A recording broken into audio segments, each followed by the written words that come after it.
kamar yadda muka sani an samu mamakon ruwa na sama jiya, wanda wannan ruwa alhamdulillahi waɗansu gurare ana murna gonaki sun ɗan bushe an daɗe ba a samu ruwa ba.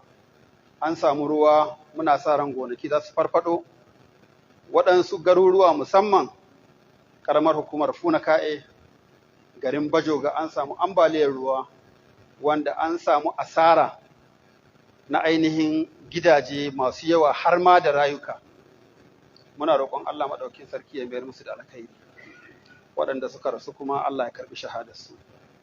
Da wannan a madadin ƙungiyar Jama'atu Izalatul Bid'a wa Iqamatus Sunna muke ainihin miƙa jajenmu da ta'aziyarmu ga mai girma gwamnan jihar Gombe Alhaji Muhammad Inuwa Yahaya, da mai martaba sarkin Funaka'e Alhaji Muhammad Kwairanga Mu'azu, Muhammad Kwairanga Mu'azu.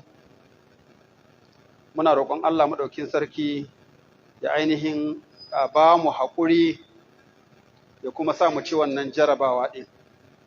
Da wannan muke kira ga mai girma gwamnan jihar Gombe da gwamnatinsa da su dubi wa'annan al'umma da wannan abun ya shafa, saboda halin da ake ciki a yanzu. Kana da gidan da yaya ake rayuwa, ballantana labari ingantacce an ce sama da gida 100 suka shafe wanda ruwa ya rusa su. Kaga wanda ba shi da abin da zai ci sannan ya zo ba shi da gurin da zai kwana. Wannan mutum yana da buƙatan taimako, yana da buƙatan tausayawa, yana da buƙatan tallafi. Saboda haka muna kira ga mai girma gwamna da gwamnatinsa da su dubi waɗannan mutane da ido na rahama, a taimaka musu da abin da Allah maɗaukin sarki ya sauwaka domin a rufa musu asiri.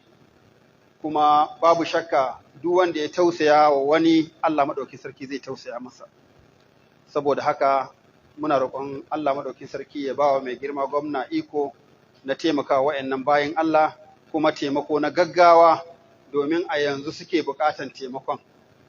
Banda gwamnati da mai girma gwamna, muna kira ga masu hannu da shuni, daga 'yan siyasa da 'yan kasuwa da ma'aikata gwamnati waɗanda Allah maɗaukin sarki ya rufa wa asiri, to a taro a rufa waɗannan bayan Allah asiri, a taimaka musu domin ganin cewa an rage musu raɗaɗin abin da ya same su.